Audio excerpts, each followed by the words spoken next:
I'm John Rodgers from Cuyahoga Falls, and you can see by your screen that we're going to be talking about Colorado today. I introduced this with a little essay that I wrote where Colorado is speaking to you.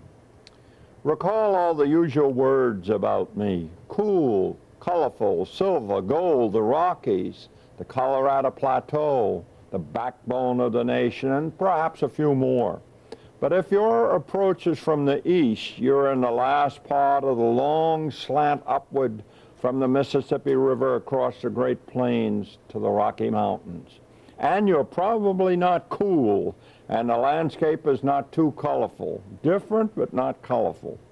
You've noticed that my high plains, my eastern 2/5 are dry, and in summer, very hot. Surprised? Everyone always said that Colorado means mountains. I'm Colorado, and many of the things you've heard about me are true in one place or another. And yes, my mountains are quite a sight, but my land is much more varied than just mountains. A seldom mentioned part of your United States history, and you're looking at Pikes Peak at this point. The major part of me came into the United States as part of the Louisiana Purchase in 1803. People called me the Centennial State or the Silver State. I became a state in 1876, 100 years after the signing of the Declaration of Independence. And in your United States, I rank 8th in area, but only 28th in population. My high plains are the land of grain fields, wide horizons, antelope, and quite a bit of cattle raising. You can travel for miles without seeing a tree or a person. You might see some cowboys like these guys. Or if you pass one of my stream beds, even if it's dry, you'll see a cottonwood or two. But the horizon really stretches out and gives you a feeling of the open spaces and a sense of freedom. You're looking at a ranch out in the eastern Colorado, and this is one of the first sites that my family had all the way back in 1960 when we first visited Colorado. Nothing stands in the way, so the winds become something that you remember about my high plains. If you're passing through at the right time of year, and this was in September, you may experience the thrill of bird migration. The sight of a flight of sandhill cranes stays with you for quite a while, all your life, really. My high mountain area occupies about the same proportion of me as the plains, that is, about 2/5. We'll be coming back to these pictures as we go across several times, but I want you to see these now. This is Bear Lake in Rocky Mountain National Park. Now, if you like high places, my Rocky Mountains are for you. More than 50 peaks within my borders rise above the 14,000-foot mark. My lowest spot on the Arkansas River is 3,350 feet. That's the lowest spot. Go up on Trail Ridge Road, where I have you now, in Rocky Mountain National Park, and you'll pass my timberline and go up into my tundra. In this land, my growing season is short. My plants are small. It gets no warmer than cool here on my tundra, but the air is very fresh and the views can be magnificent. You may even see some of my high country animals like the marmot or the piker or Rocky Mountain bighorn sheep, and we'll see some of these later. On this road, you'll reach 12,183 feet above sea level. And if that's not high enough for you, try the road to Mount Evans. You'll cross the 14,000-foot mark, and at one point you can look to the east and even see a view of my largest city, Denver. And notice in these pictures how those mountains just rise up behind you, ridge after ridge after ridge. Hear that noise and the terrible clamor? That is the sound of people coming to get rich. Yes, silver and gold have been mined in my mountains, and some of the scars are still with me. And the ghost towns that arose during the rushes for precious metal can still be seen. St. Elmo's that you're looking at in the center of the state requires that you play tag with a beautiful little stream as you make your way in through the mountains. The freshness of the air and the smell of conifers will charm you. Perhaps a Stella's jay or a camp robber, that's a Clark's nutcracker, will warn of your presence. You may even see the results of an avalanche like this one. Aspen and other trees are handled like matchsticks by the power of huge masses of snow sliding down a mountain. Several great rivers, the Colorado, the Arkansas, and the Rio Grande, get their start high on the flanks of my mountains.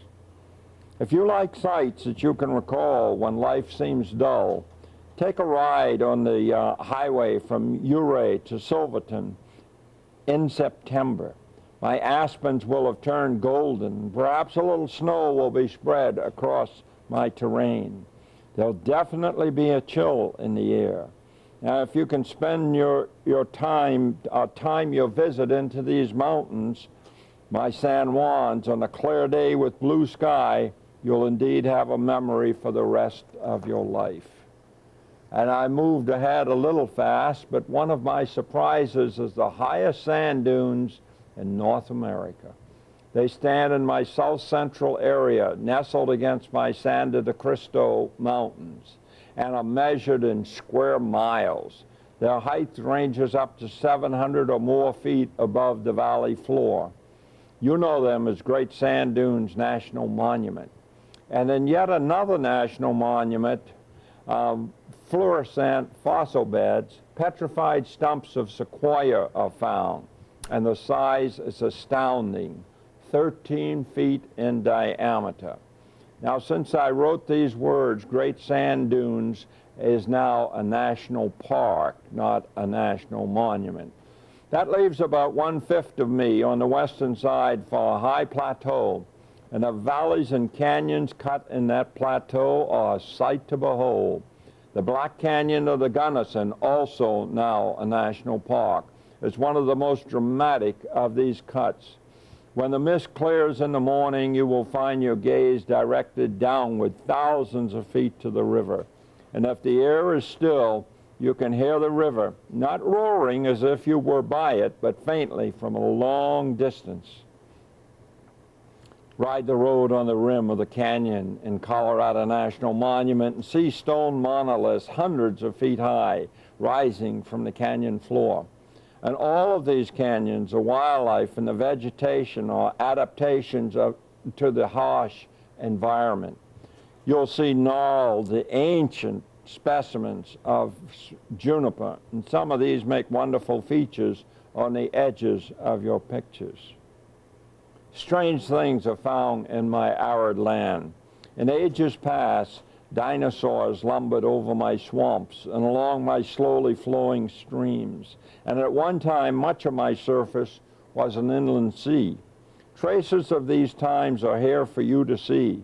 Man has established Dinosaur National Monument, where dinosaur bones can be seen still in the rock.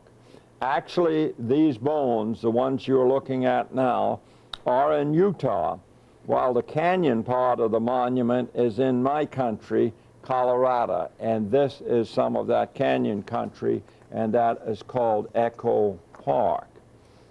In my plateau country, especially the southwest part, you can see numerous traces of my early people, the Anasazi, or ancient ones, now called pre-Pueblo people. And man has at least been smart enough to preserve some of the best examples in the Mesa Verde National Park. And you are looking at Cliff Palace right now. Climb down off the mesa and stand where my people live, and gaze in wonder at fragile places that have had no inhabitants since 1300 AD. And this is Spruce House here. Pause and reflect on those days, and let some of the mystery of my great Mesa Verde soak into you, and remember my ancient ones. If you wait until twilight to head back to your motel or camp, some of my mule deer may even put on a show for you. Actually, these two mule deer were out in full sun in midday. I even have a man-made feature that you'll find interesting. Your Air Force Academy is located in front of my Rampart Range, facing out on my Great Plains in the area north of Colorado Springs. And this is the Academy Chapel here. Most people who come my way consider that it is worth a visit. Some people have visited my varied terrain many times, but so rewarding is each visit that I expect to see each one many more times. These are the maroon bells in central Colorado. My variety is so rich and my sights so spectacular that you may find yourself developing a strong tie to me. Don't fight it. I'm worth your time and effort, for I repay you with contentment, joy, serenity, longer life, and a whole lot more. So come to Colorado. Capture a memory. This is a 3D map, and I've used solder to give you the outline of Colorado. Each one of the red arrows is a national park. This one's Rocky Mountain National Park up here. This is the Black Canyon of the Gunnison. This one all the way down, this is the Four Corners right over here. This one all the way down here is the Mesa Verde. And this is the great sand dunes here. This is eastern, where the wheat is raised and so forth, and it's dry and flat. And here are the great Rocky Mountains up through here. Now what we will do is make passes across there. We will do the plains first, then we'll make passes across 4 times across the state as we pick up the different things that they are to see on that. And we also have down in this area coming here to Trinidad, about like here, that is the route of the Santa Fe Trail down through there. And on just north, up in sometimes touching here, but mostly going up through Nebraska, is the Oregon Trail. So we don't actually get to see much of that. And now let's look out on those Great Plains. And the Santa Fe Trail ran right across here and up that ridge, followed where that green grass is, and up like that over in eastern Colorado. And we will go into Bent's Old Fort. Now, this is called an old fort, but it is not a military fort. This is a trading fort. And the Indians used to bring in their goods, and they would trade for all kinds of things that were brought here by people on this trail between Independence, Missouri, and Santa Fe, New Mexico. And this part going through Colorado was called the Mountain Trail. And right behind, I'd say right behind, and maybe about 3 miles from it, is the Arkansas River. And from the essay, you heard that that was one of the great rivers arising in Colorado. These are limestone stakes. They use them out there for fence posts, and they're using them here to mark the Santa Fe Trail. Santa Fe Trail went right out through here, and I believe it went up through there. I'm never quite sure. When you get there, you can usually see it, because it will be sort of what we call a swale there, and you will see where it actually went. And as the trail got still out on the plains, but closer to the mountains, you would see what are known as the Spanish Peaks. And we will be going now down to the southwest as the trail angles down towards Santa Fe. But on the trail, even though it came just after the use of the trail, the Santa Fe Trail, this house in Trinidad, the Bloom House, is worth seeing. And this was paid for by wool. It's a very elaborate house, very interesting one, and really worth going into. Now, one of the animals that you will see out on the plains here is the antelope or pronghorn. And this is the fastest land animal in North America. It can hit 50 miles an hour. Can't do it for long, but it can do it for a burst, and that's pretty fast for an animal running. And then this is the area out here where you see some of the bird migration. I showed you one before, and here's another flock of sandhill cranes. This is a bird that's about 3.5 to 4 feet high with a 6-foot wingspan. So what you're seeing in the sky there is a lot of bird. Now we're going to move into the Rockies, and we will make our passes across the Rockies. All the way back in 1960, this was the first site, and I don't know if you're going to be able to see it or not, first site of the Rockies for my family. And there is a little string of white right along there if you have a good clear picture, and that is the Rocky Mountains. They're still 70 miles away, so we're going to quickly move in closer to them. We're coming in now to, this is Loveland Lake. Loveland is the name of a town as you make your way out of the prairies and going up towards Rocky Mountain National Park in the northern Colorado Rockies. And we will go into it by way of Thompson Canyon, and that is an aqueduct going across the road there. And this is what you're faced getting all the way in. Just room for the road and the stream and the high cliffs on either side. Quite an introduction to going into the Rocky Mountains. And we're up in the Rocky Mountain National Park now, and we'll make our way up Trail Ridge Road. And this was the first snow that we saw. This is about 9,000 feet, but remember the month is already June, the latter part of June, and we're still seeing snow there.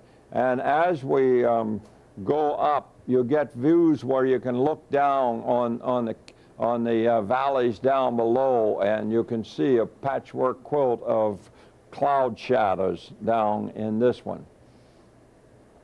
And moving on up, one time I went out to Trail Ridge Road, and I couldn't go all the way because a storm was raging up in the mountains. Now it was September, but usually you can get across Trail Ridge Road, but here's what a Colorado snowstorm looks like in the high mountains.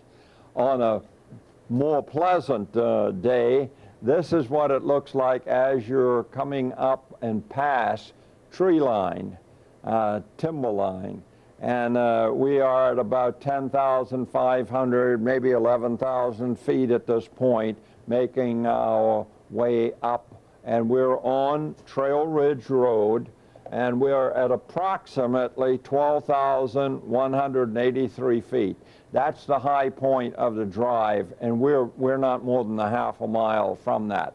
And I have a picture of a little fellow on here. This little plump little guy here with the big ears. That is a piker, and he is a member of the hare family. And what he does, he lives up here at timberline, and he is not a hibernator. So he has to have food to eat during the winter. He cuts lupine and grass and lays it out on those rocks and lets the sun cure it and takes it into his burrow then, and that's what he eats during the winter time. Now he does slow down, so he doesn't eat a whole lot, but he does have to have food to eat. A very interesting little fellow with a real piercing voice to warn all of his fellows when humans are around. Still up in the tundra, you will find beautiful little flowers like this. I don't have a coin in the picture, but that flower is about the size of a dime, roughly. And here's another little fellow that lives up there. Well, he's a good bit bigger than the piker. He's about the same size as our woodchuck, and he's called a marmot. And he does hibernate, so he doesn't have to supply. All he has to do is eat and eat and eat and get a layer of fat. And then he goes into a burrow and he sleeps all through the winter time in hibernation. So these are really high mountains, really high. And remember, over 50 peaks in Colorado are over 14,000 feet. Now we are going in, there's a lake down here, Padre Lake. I'm going to show you a picture of these plants. And then this line right across here is the Continental Divide. And we'll be up there in a moment. But first, these. As far as I know, these are marsh marigolds. And they're growing in a swampy area at this high elevation. Now, this is nothing like 12,000 feet. We have come down quite a bit to get to Padre Lake. You see a snowbank still there. I'm standing right on the Continental Divide, and I'm looking across Padre Lake, and that is the Atlantic drainage. Any rain that falls out there flows over to the Mississippi, into the Gulf, into the Atlantic. Anything that falls behind me then goes to the Pacific. Now coming back a little bit over, I have pictures on both sides. This single elk, this is a bull elk, this was taken on the eastern side. This is a magnificent animal and really quite large. And over on the western side is where I photographed this bull with his harem of female elk. And it is September, and this is what is known as the rutting season. And so he tries to keep his females all together. And here he is getting one back in line. And then we're going to move then over to the eastern side. I showed you this stream once before, but this is the one coming off of that beautiful Bear Lake. And we're going into Bear Lake now. But look at the cascades in here and the aspen. Just a wonderful scene. And this is the magnificent Bear Lake. Bear Lake is at about 9,000 feet, maybe a little more than 9,000 feet. And you can walk all the way around it, even when snow is there. We have been there when they have cut through a bank of about 4 or 5 feet of snow in order to allow you to walk around it. And the snow gradually melts as the time goes on. But this will not melt now because this is September and this snow just fell last night. So it will stay there for a while. But Bear Lake is just a magnificent one. I guess I got carried away with it because it was the first true mountain lake, Rocky Mountain Lake, that my family had ever seen. And then on another trip, my wife and I left Bear Lake, left our car there, and we hiked in past here. This is where a forest fire was hit a number of years ago. And we hiked into this little lake, Nymph Lake, and then on into Dream Lake. And that is my wife sitting there. We had recently been out within the last few hours. We had been out on the prairies, and the temperature was way up in the 80s. And here she is sitting looking at chunks of ice in Dream Lake within just a few hours. And another lake that we had never seen until last October, when we were out here again. This is Sprague Lake. This is a nice one too. Years ago I took this picture walking about 100 feet out from our tent in Rocky Mountain National Park, and I took this picture from the camp of those beautiful mountains. And you remember I said something about a camp robber or a Clark's nutcracker. This is the man.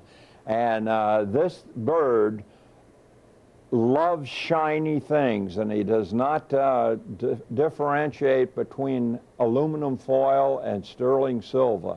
If you leave anything on your picnic table that is shiny and he can move it, he will take it to his nest. And this is another bird out there, the Stella's blue jay, quite often called the western blue jay. I never got to see this beaver, but this is one of the finest beaver dams I've ever seen, right on one of these alpine, coming off of one of the alpine lakes is these little streams, and the beavers love to back up water behind them where they can put their lodge. Rocky Mountain sheep down in one of the meadows there in the park. And Chasm Falls, also in that same meadow.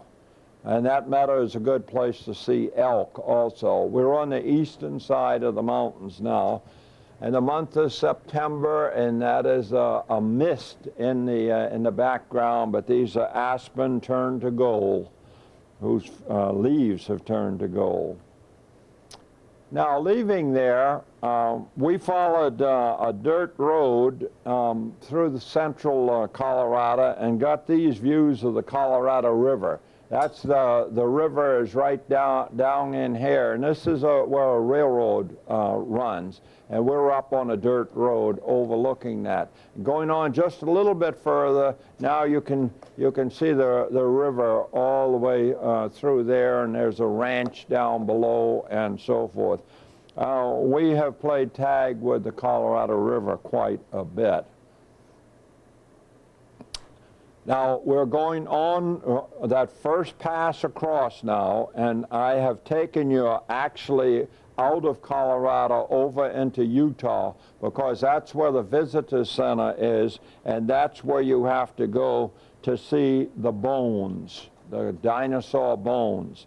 Now, what they have done, they have located the bones in the rock, picking just a little at a time, and then they have exposed about 2/3 of the bone and left it in the rock right where they saw it.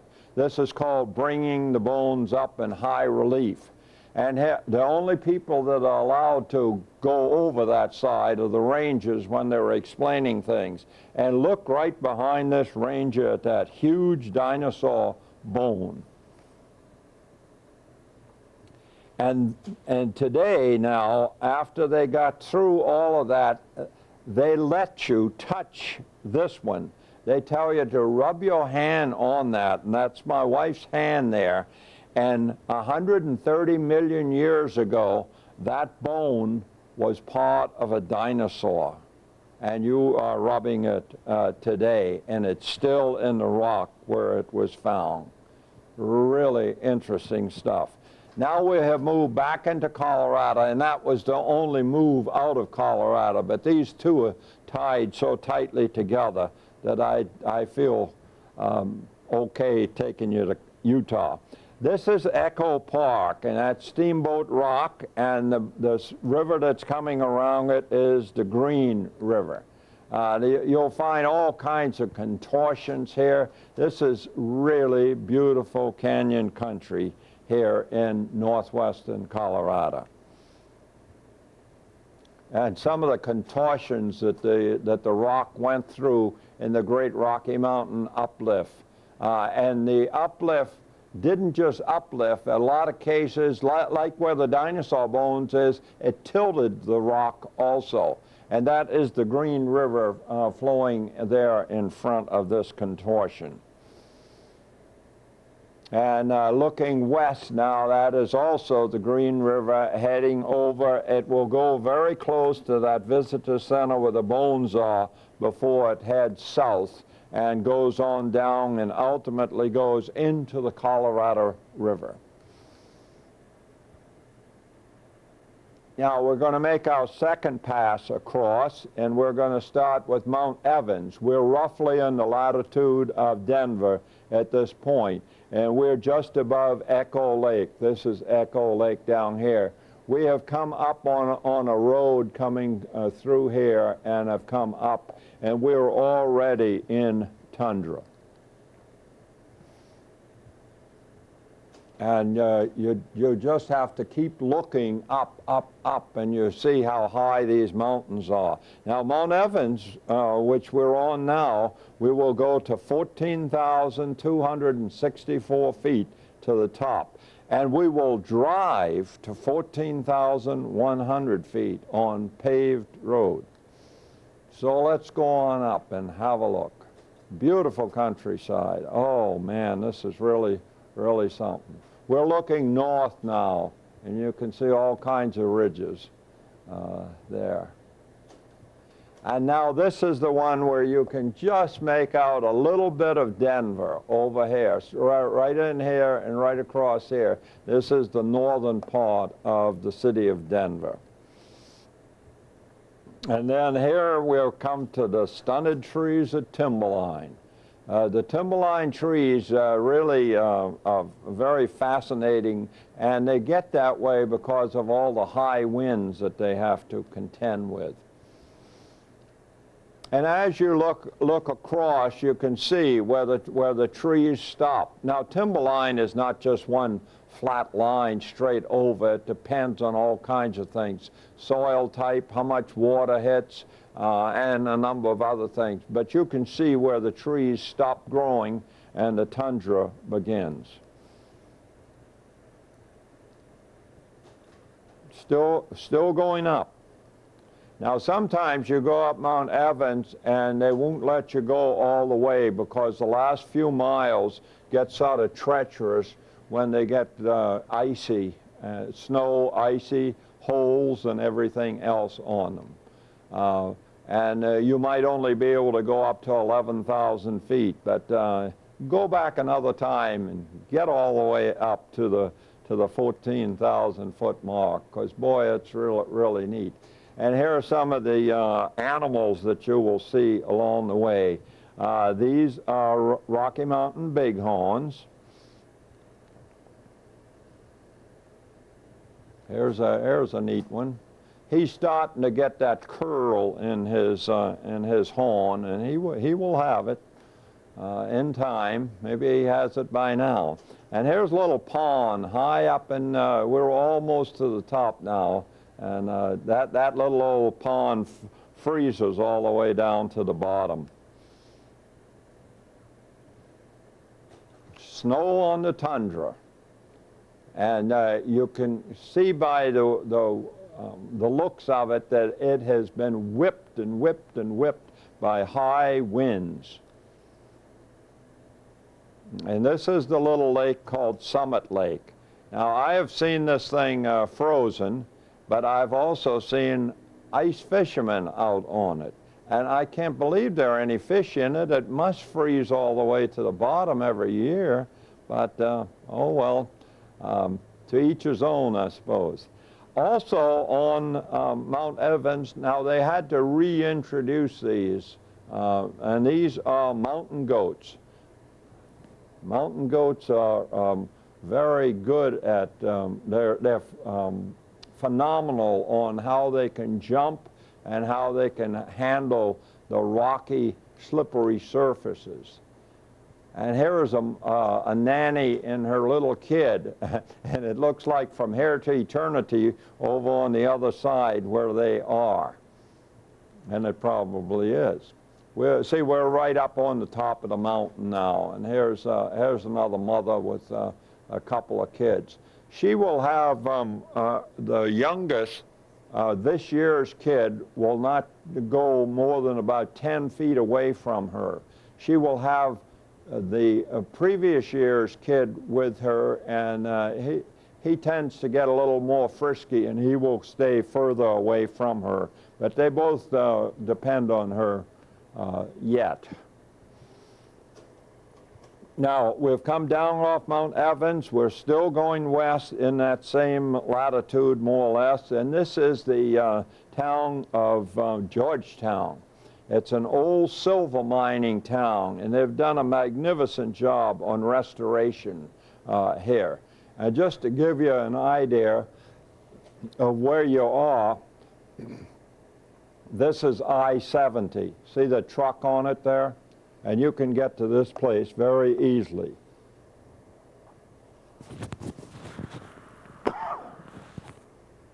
Excuse me. So we're in the downtown restored area, and it really has been done very good. And the last time we were there, we went just out from the restoration area of the downtown over to this Hummel house. This was built in 1867, and this was considered at that time one of the finest houses east of the Mississippi and in the Rocky Mountain area. And one of the Hamels that is associated, that is in this family, I don't think ever lived in this house, but it's Mark Hamill, and he was Luke Skywalker in Star Wars. And then also here you can take a little train. We've never taken this train. I'll have a train trip for you later on. But this is a little train that you can take there in the Georgetown area. Now we're going on west on I-70, the same I-70 you saw the truck on, and we're passing some mighty snowy mountains. And between the trees you can see it's late fall because a lot of the aspen have already dropped their leaves. Some of them are still golden, but a lot have already gone. And the hillsides reflect the very same thing. Some aspen still holding, snow already on the ground, and so forth. And then the Maroon Bell Peaks. This is about as close as you can get to central Colorado, east, west, and north, south. This is very close to the town of Aspen. But these are the Maroon Bells, and that is Maroon Lake there. And here's a beaver lodge in Maroon Lake. And here is the magnificent Maroon Bells with snow on them, but still aspen right in front of them, with their golden leaves, and also you can see part of the Maroon Lake. A real treat to see that. Moving on out now, still using 70, going out to the extreme western Colorado. We're not more than about 20 miles from Utah at this point, and this is Colorado National Monument. And we're looking down on these monoliths. That monolith is about 200 feet high. And notice this little cap on the top of it. The rangers tell us that if that cap gets knocked off for any reason at all, wind, whatever, that monolith will maybe last another 100 years, but it will be gone. That cap is really protecting it. And here is a closer view of that one. And you can see the land out, we're over by Grand Junction, Colorado, and the land out there is used for agriculture, ranching, some farming with equipment, tilling and so forth, as they make their living. I want to point out on here, this strip across here, this is called Grand Mesa, and we will be up there just for a couple of views in a moment, but I wanted to point out where it was. These monoliths are really a sight to behold. They rise several hundred feet out of the canyon floor, and look like they sure look formidable, like they're going to be there forever. You can also see part of Grand Mesa in the back of this picture. And I mentioned something about the juniper trees that are there that give you a view through them, frame your pictures. Now they have names for all of these things, and I always get these wrong. I think these are the coke ovens, but I may be wrong. They may come up later on. But it's a wonderful place, and this is part of the National Park Service land, but this is a national monument. And now I have you up in that Grand Mesa area, and you'll see deer and so forth up in there, and you will also see very colorful stuff. I'm up in on the top of Grand Mesa looking south at this point, beautiful countryside. And now that's the end of the second pass, and now we're going to go over again, starting the third pass, and we're starting from the Garden of the Gods at Colorado Springs, and this is Pikes Peak up here. And the formation is in the Garden of the Gods. That's a municipal park of Colorado Springs. So that's Pikes Peak with snow. Some of the formations within the park.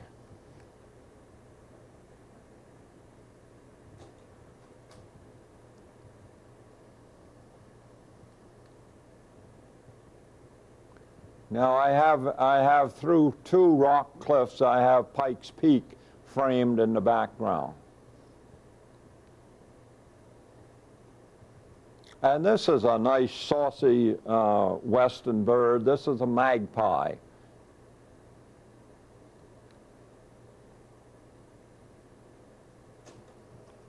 Now you might not be able to see them yet, but I'll move in on a couple. Right in there, those are people up on the side of that rock. And here's one of them, and they're climbing that rock. And from my standpoint, they can climb that rock, not me. And also in the Garden of the Gods is this wonderful balanced rock, and you can see a young person up on the balanced rock.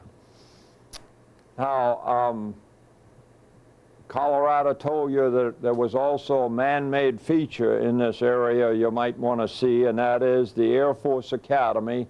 This is just north of Colorado Springs, and this is an overall view. That's the Rampart Range, the front range of the Rockies at this point. And this is the barracks area, and they're all assembling. It's lunchtime. They're going to march to lunch. Now down as you go past this barracks and down through here under this overpass, that's the chapel down here. But this overpass says, "Send me men to match my mountains." Well, a lot of what they're sending out there now is not men, it's women. A lot of women go to the Air Force Academy, and they have had problems recently, and I hope they get them all solved because this is a magnificent place. And we're going to go in the chapel here, and here is the Protestant part of it. This is the Roman Catholic. I hope I have these correct. And this is the Jewish part. And back to the outside. And then close by they have an airfield. And that's Pikes Peak in the background. And my wife and I one time just sat here and watched them using gliders. They were doing quite a bit of work with gliders as they taught these future Air Force officers how to fly. Now we're going up on that Pikes Peak. We're not at the top yet. We're on our way up. You can see the clump of snow in the foreground. Notice in these western pictures, notice also the beautiful cloud formations. We're looking out on the plains now. You can actually see better views of the plains from Pikes Peak than you can from Mount Evans because you are closer to the plains. Mount Evans sits back closer to the main ridge of the Rockies. Pikes Peak sits out from them. And here's the plaque about America the Beautiful. And Catherine Lee Bates wrote America the Beautiful. And Catherine Lee Bates came up these mountains, came up to the top of Pikes Peak in a mule cart. My wife and I have been up in it in her Blazer, and we have been up in it in the Cog Railroad, which you will see in a minute. But Catherine Lee Bates had to come up in a mule cart. And this was much of the inspiration for her writing of America the Beautiful. Just absolutely fantastic. Pikes Peak goes to 14,110 feet. Now this is my wife in front of a snowbank, and we're in very early September. So this is snow that lasted over the summertime. And maybe it had a little fall, but not much. And you can see down below, that's how the road goes. You swing in and out as you make your way down from the 14,000 foot level. Dropping on down, beautiful lake over in the background there. And you can see some habitation down there. That's part of Greater Colorado Springs down below. And then here is another way that we went up on a cog railroad up the back side of it. And then I am over to the west of Pikes Peak looking back at the peak. And we are on our way over into the Gold Rush area. And this is Cripple Creek here. This is where the Colorado Gold Rush took place. This is the second one of Cripple Creek as we're going in, kind of steep going down there. And then this is all mining area. Notice the Colorado Rockies in the background, how high they are. We have just come across them and come over to the west somewhat. All kinds of old mining stuff there.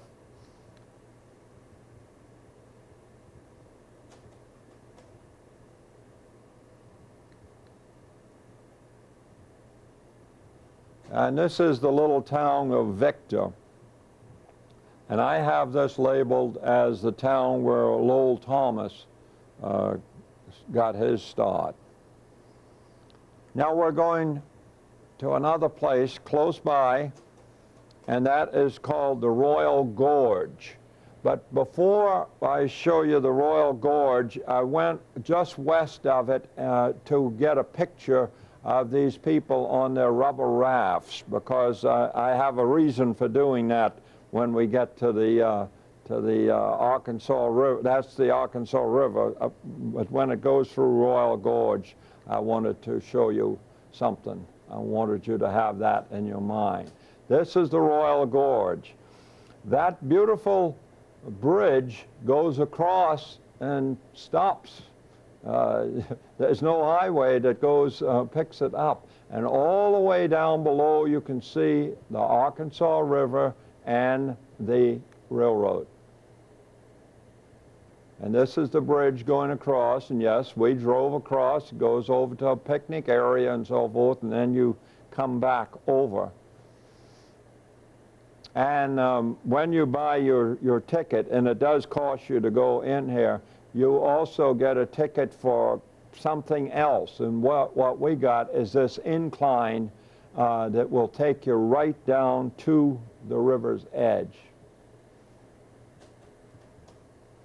And this is my wife Eleanor's right down there by the river at the base of these steps as I come down to meet her. Now if you will look very closely right where I have the red ball going around, you will see one of those rubber rafts like I showed you before we came in here into the Royal Gorge. That's way down. And they're running through a mile rapid as they go through. Here's another view from off to the side. We haven't looked at it from this standpoint yet, but that's the bridge in the setting. Now we're going to another place, and this is called Florissant National Monument. And what I'm going to show you is simply 3 pictures, this being the first, of, would you believe, sequoia stumps here in the high Rocky Mountain area. Sequoia stumps. Sequoias now grow in California, not in Colorado, but these are all petrified. And I think this is the big one. I think this is the 13-foot diameter stump of sequoias. Now, if you're interested in the much more delicate stuff of ancient ferns and cycads and so forth like that, the Visitor Center has a lot of material of that nature. But I just wanted to show you what the area was about and some of the dramatic stuff about it. And then we're going on over into what is known as South Park. The term of park here means a huge, relatively flat area, grasslands and that type of thing, ringed then with forests and high mountains, and that's called a park. This one is called South Park. And from South Park, that's where you can look over to the east and see Pikes Peak. This high mountain here is Pikes Peak from the west. We're going into another place now that it's actually 2 parts. The part that you see in the foreground here is the old town of Crested Butte. And this part back here is all condominiums and everything of that nature for skiers to come in here during that part of the year when you can ski this area. So this is Crested Butte. Now the next picture, you can see the housing and so forth for the skiers in this a little better. And here, you have to look now, a little close now. See see that little notch there, and that's how it got the term Crested Butte. Now we're going over to another national park, and this is the Black Canyon of the Gunnison. This is cut in the Colorado Plateau, and it's a couple of thousand feet down to the river there, so that you don't really hear the river unless you get into a place where it's going over waterfalls, and then you can hear it sort of distant. But it is, oh, what a magnificent place this is, the Black Canyon of the Gunnison. You've heard me say a magnificent place so many times. Colorado is just like that. When I get people coming to one of my shows and they want to know where should I go? I'm going west for the first time. Where should you go? And I invariably direct them to Colorado for the first taste of the terrain, the geography of the great American West. Nothing spectacular here except that rock formation and all those different veins through it. Makes it kind of neat. And quite often you're on the south rim of the Gunnison River at this point going through the Black Canyon, and quite often you will see deer in the vegetation on that side of it.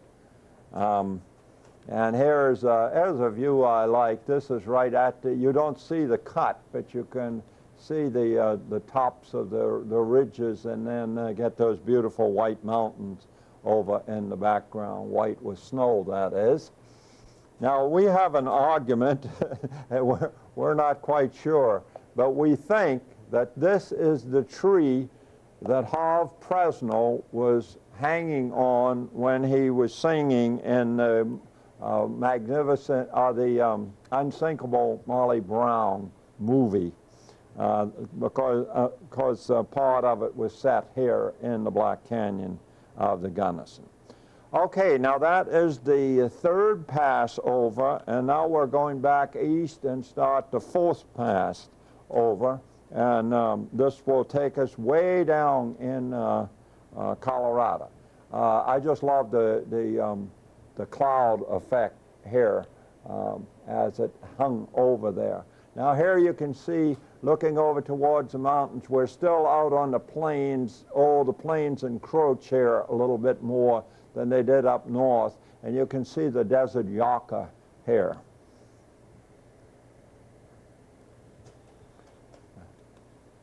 Looking to the south from more or less where that last picture was taken, you see some nice formations there. But moving on west now, we're getting our first view of the Sangre de Cristo Range and great sand dunes in front of it. Now, many times you will go here and you will not get your feet even wet. But other times you have to go across this stream to get over into the sand dune area. It doesn't come up to your knee, it comes up maybe halfway up your leg, and maybe sometimes not that far. I've done it both ways, and on this particular thing, we got a little wet. Now, my wife is standing just out of the picture, right over in here. You might see the edge of her, and she's looking up at those sand dunes, and she's waiting for the French Foreign Legion to come over those sand dunes. Not a bit of vegetation visible in that whole picture. And later on, I took this picture from a different vantage point, and the same thing. Very little vegetation, two people out there to give you an idea. I have never seen this when the sand dunes didn't rise at least 700 feet above the floor, which is that little stream is considered the floor of this canyon. Now here there is the top of the Sangre de Cristo mountains. This is the southernmost range of the Rockies, and it extends on down into New Mexico. But here at Great Sand Dunes, if you want to get the real dramatic pictures with the shadows and so forth in them, you have to go over into the campground. The vantage points, I don't know why, but the vantage points are really great, and you get some beautiful shots. Here's that yucca. Yucca was very important to the Anasazi, the ancient ones. They used it for everything. Those old sandals that they find that are still not necessarily in good shape, but they're still in one piece, were usually made from the fiber of the yucca. And they used the flower and then later the seed for medicine and all sorts of things. Very important plant. Here's another one where you can see the beautiful shadows on the sand dunes. The Sangre de Cristos, and now the lighting has subdued the sand dunes here, and the mountains take over, but here's the sand dunes all over again. And then over in that side, not too far from the campground, well, I got a couple of things to show you first. These cactus flowers. Boy, cactus really puts out a beautiful flower, even though it's pretty thorny stuff. And then this deer would not stand up. He would let me, I took that with a normal lens. He would not let me get any closer than that. He looked rather threatening, but he wouldn't stand up. So you have to look at his head, but you get a good view of his head. Now we're leaving there and we're going on over a little bit more, and we will be going up into an area towards the Black Canyon of the Gunnison, but we won't go all the way there, and we will go up on an area that's called Slumgullion Pass. Slumgullion was a stew that the old miners made to eat, and they named this pass that. But we do have this beautiful little lake there, the mountains, the forest, a little bit of white water here. I think it's hard to get a vessel into here, a canoe, anything like that, so it's probably not used for that to any extent. These golden flowers just seem to grow right out of the rock. I don't know what they do for nutrients. The river some more, and then we ought to have a wall here. Okay, we're going to move a little further west, and this is a picture that I had been wanting, and I got it in September of 2003. These, we're not right at the headwaters, but this is early in the start of the Rio Grande. These you could consider this almost the headwaters of the Rio Grande, and it's flowing towards us here as it makes its way down and becomes the border between Mexico and Texas for the United States.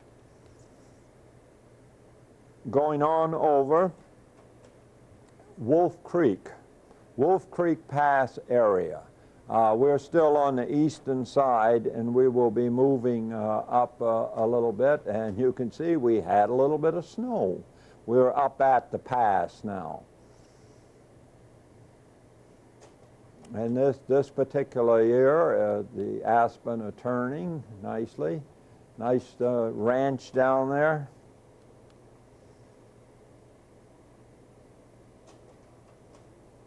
Now that, I want to show you the San Juan River, but that's not quite it. I think this is it. Well, let me go on a slide or so and I'll actually show it to you. They have so many waterfalls there, I don't even know what the name of this one is. Then down in the valley you can see a little bit of river there, and that is the road that we will be going. We're making our way over to the western part of Colorado. And there you can see the road, and this is the San Juan River. And the San Juan River dips down, it starts here on the eastern side of the San Juan Mountains in Colorado, dips down into New Mexico, goes over by the Four Corners, up into Utah, and over and empties into the Colorado in what is now Reservoir Powell.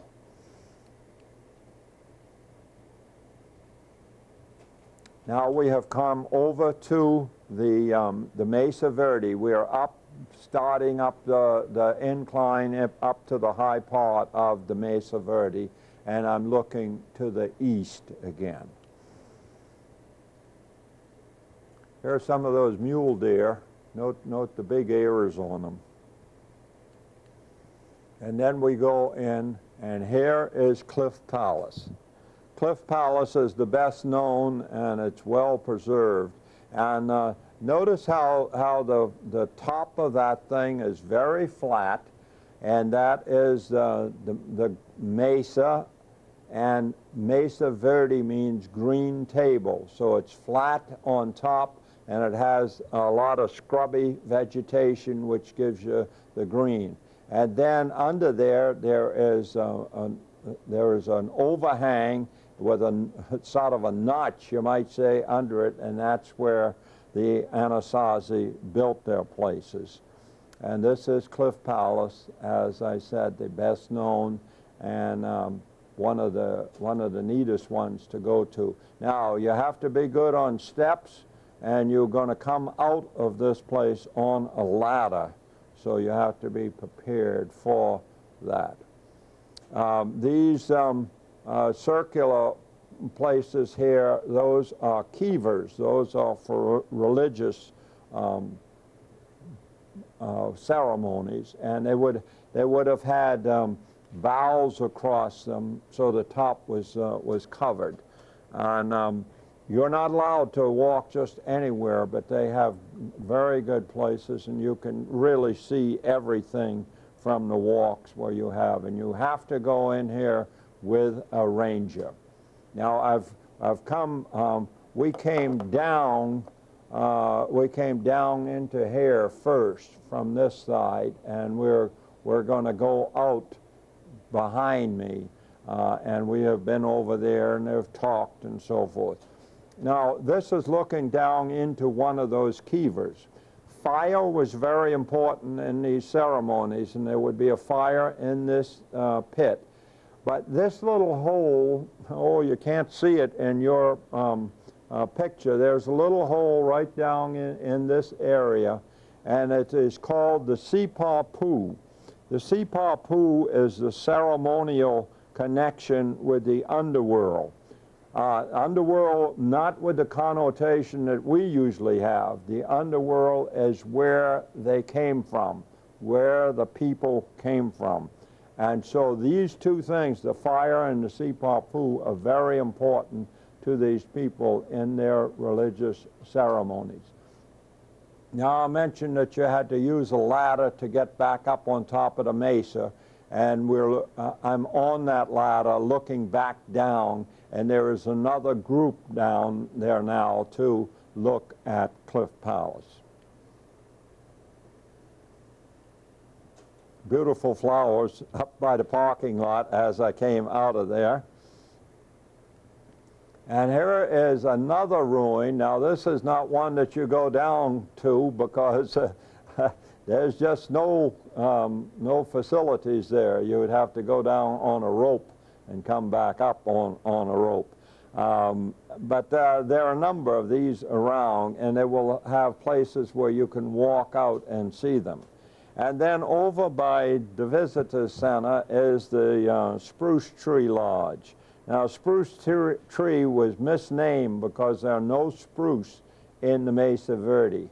All those conifers, pines, there are junipers in here as well. And the other place that I want to take you in is to Balcony House. Now, I had to go on a little old rough trail out to a place, and I took this picture of the front of Balcony House from about a quarter of a mile away, and that's the only place that you can get to actually take the front of Balcony House. You go to it just like you did on the other one from the mesa top, and you go down, and then you have to climb back up, and these people are climbing up into Balcony House. And so a Balcony House uses a number of ladders. And if you look right up above on this stuff, that is called desert varnish. And it is very high in manganese, and it gives that black, slick appearance. Balcony House is divided into about 3 different places, and I'm fairly tall, and I have to lean down to get through these places from one into the other. And when you're coming out of Balcony House, you will have to get down on your hands and knees and crawl through a tunnel. But this thing that you see over here, that is the balcony. Those are timbers that were put in place in about 900 AD, and they're still in place. And that little balcony is where the name Balcony House comes from. Now we're still inside. We're in the second place, second part of it. And we're just about ready to go through the tunnel. Now this isn't very much. It's a 12-foot tunnel. You can't see a whole lot in it, and you do have to do it on your hands and knees. But it's a nice adventure. And I'm just about ready to do it now because I'm taking these pictures of the keevers and then we're going out. We have gone through the tunnel now, and those ladders that you see there will be another set and then you will be on the mesa top where you left your car. And then still in the Mesa Verde, but on the mesa top, is these ruins which are called the Far View Ruins. A lot of deer here at twilight. 1, 2, 3, 4, 5, 6, 7, 8, I think, are in that picture. I've seen as many as 13 at a time there. And now you can tell it's autumn, and we're looking back to the east, and off in the distance are San Juan Mountains, and we're going to be going to those San Juans. And then turn the other way, looking to the west. The sun has just gone down. And that's the end of our fourth pass. Now I'm going to do a little bit of north-south, but first we're going out to the Four Corners. And at the Four Corners, you can stand right here and be in 4 states at one time. Okay, this is Arizona here, this is Utah, this is Colorado, and this is New Mexico. Everything you see in the background is Colorado. And my wife is standing in 4 states at the same time, which is sort of interesting, kind of neat. Now we're going up one of the valleys that goes north-south, and this is the Dolores Valley. And this galloping goose, a strange thing, ran on a track, but that used to be a good way of getting around in this part of the country. And it wasn't just the one, it was several. But these peaks, as we go up towards Telluride, are kind of interesting. And, you know, it was September, but look at the snow. In early September, we never try late September out there, but since we're both retired, we go out in late August and into September, so it's the early part. But man, the snow was really something. Now this is an extreme western Colorado, southwestern Colorado. And that town that you see back in there stretching on into the mountains is Telluride. Telluride has become quite a resort for skiing and so forth, and has got a little too touristy for us. But here is the main street of it, and it still looks fairly rustic, but got a lot of tourist trappings. Now I'm going to take you on around to what is known as the Dallas Divide country, and then we will jump to another place, and we'll get back to there later. Beautiful little old fence going up there, and notice that all the aspen have already lost their leaves. And then this is what is known as the Dallas Divide area. Aspen in the foreground, well, some cut wood in the foreground, then some aspen, and then the mountains in the background. Now I'm going to take you down to Durango, and we're going to start at the Strata Hotel. This is an old Victorian hotel. They used to have, I guess they still have, a melodrama that they do in the basement here. And that's kind of interesting, because as the melodrama starts, the first thing they do is teach the audience to boo and hiss so that they can really give it to the villain in the melodrama. But you can stay here, and the train yard is right behind here. This was our room the last time we stayed here. We've stayed here a couple of times. And right out of that window, you can see the train yard. And this is the little narrow gauge railroad that goes between Durango and Silverton up along the Los Alamos, the Animas River. And we will be taking that train, but I'm still looking out of our room at the trains getting ready. We had never been able to get it before because it always had reservations so far in advance. But this time we got on, and we're going up to Silverton now, looking from one length of the train up to the front. And boy, this thing really clings to the canyon, to the rocky walls and so forth, and the rivers down below. That's the Animas River. And the month is September.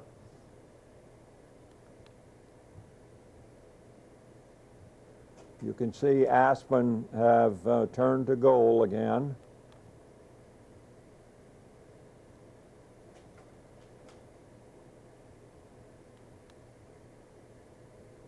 And here's the town that we really like. This is the little town of Silverton.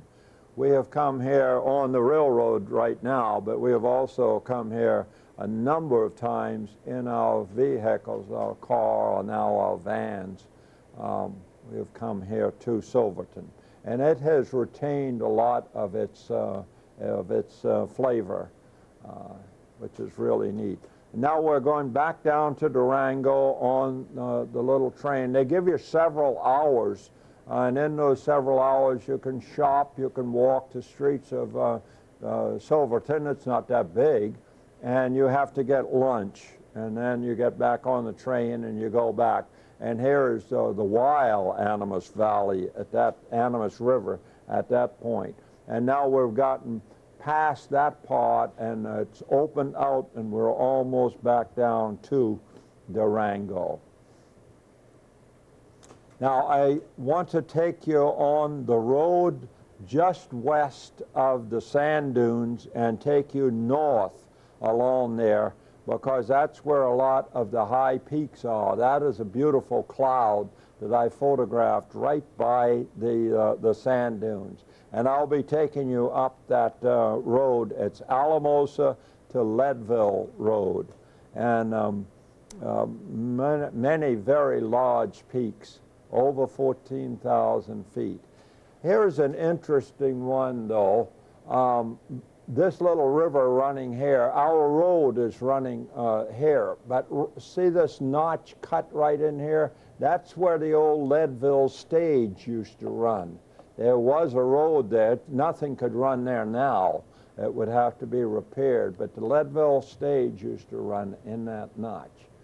Now these are mountains that go over 14,000 feet. They have different names, Mount Harvard and so forth, as you make your way along.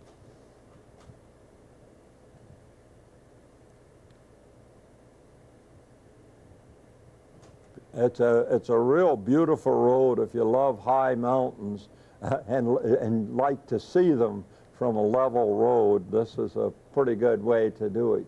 I think that one is Mount Harvard, but I wouldn't swear to it.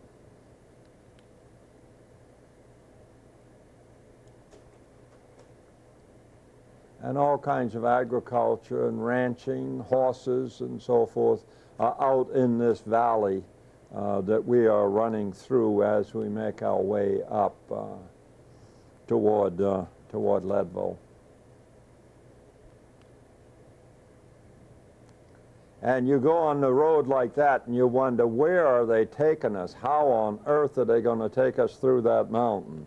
Well, you don't worry about it. You just follow the road, and they swing it here and there, and lo and behold, you don't have to climb those mountains. You can keep on going. Now I have a little section here called Old Things, Towns and Mines. This is a silver mining ghost town by Independence Pass. You would go over Independence Pass, and we have gone over it when it was dirt, from Leadville into Aspen. And this is an old silver mining camp. And then you can see all sorts of different mines. Now sometime when the silver ran out, they found that the lead was very valuable, and lead and silver are quite often in close proximity, and so they would mine the lead. Now this one you have to look back in. The aspen don't have leaves on them, so you can see the part of an old mine back in there. And here's another one here. And then I wanted to take you back into that St. Elmo's. I mentioned in my essay that you had to play tag with a little stream going into there, and this is the beautiful little stream. And it's about 19 miles of dirt and gravel road going back into St. Elmo's, but it's a neat place. Here's that same little stream. There's a beaver pond. This isn't such a good dam, but there is a lodge over in the back of it, a beaver lodge, that is. We're still heading in.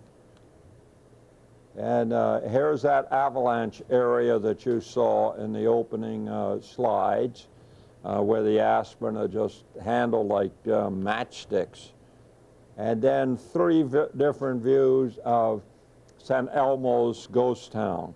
Now, the last time I was there, somebody was living there, and they were going to try and make it on crafts and stuff that people would buy when they came in, but we didn't see that many people coming in. We saw hardly anybody on that road, so I wish them luck. Hope they make it. Then we don't go into big cities too often, but we wanted to see where Molly Brown's house was in Denver. And this is Molly Brown. And yes, there was a Molly Brown. And Molly Brown was on the Titanic, and that's where it got the name Unsinkable Molly Brown. And she lived right in this house in Denver. And then I took you out on the plains to the little town of Lyman. And why out at Lyman? Well, they have a good museum there. They have this little old chuck wagon here, and it's an interesting place. And the Smoky Hill Trail ran right through Lyman on its way over to those gold fields that I showed you on the far side of Pikes Peak, Cripple Creek, and out through there. So that's Lyman. And Lyman is a nice little prairie town.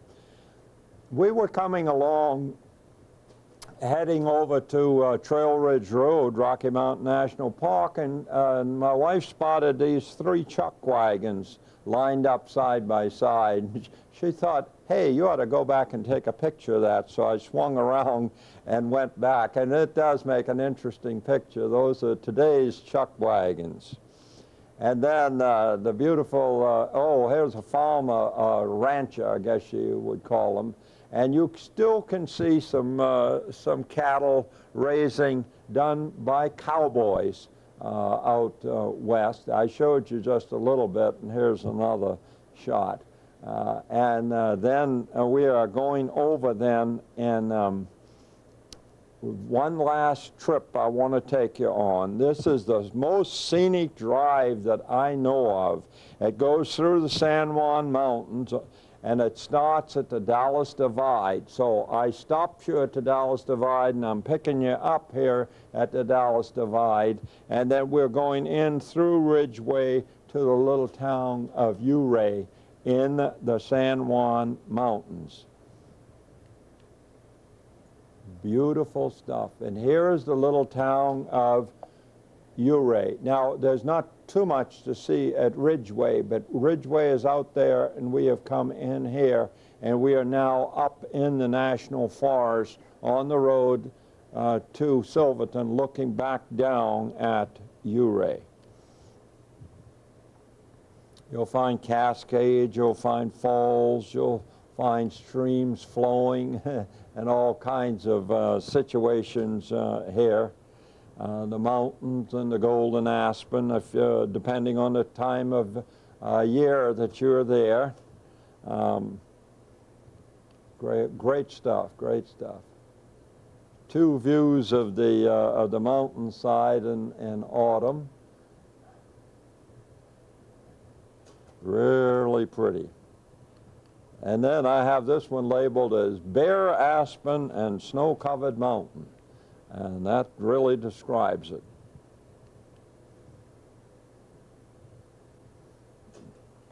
Golden aspen. And this is Red Mountain. Red Mountain, I have two views of it. Here that you can really see it, and then here it is with snow covering it.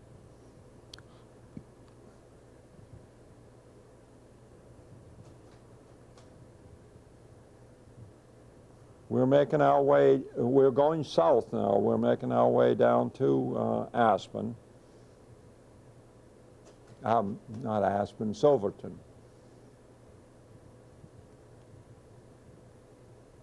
And that is the little town of Silverton. Now, when we came in from the train, with the train, we came in about in through there, and then you can see, you can walk around, and it's not all that huge in the little town. And then we're going on down towards Durango.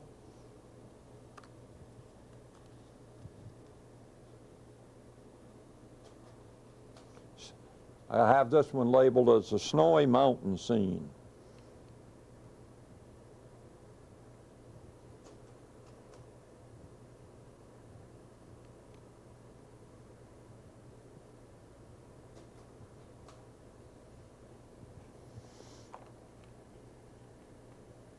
And now we're coming into, to wrap up this presentation, Colorado, land of high mountains and blue sky.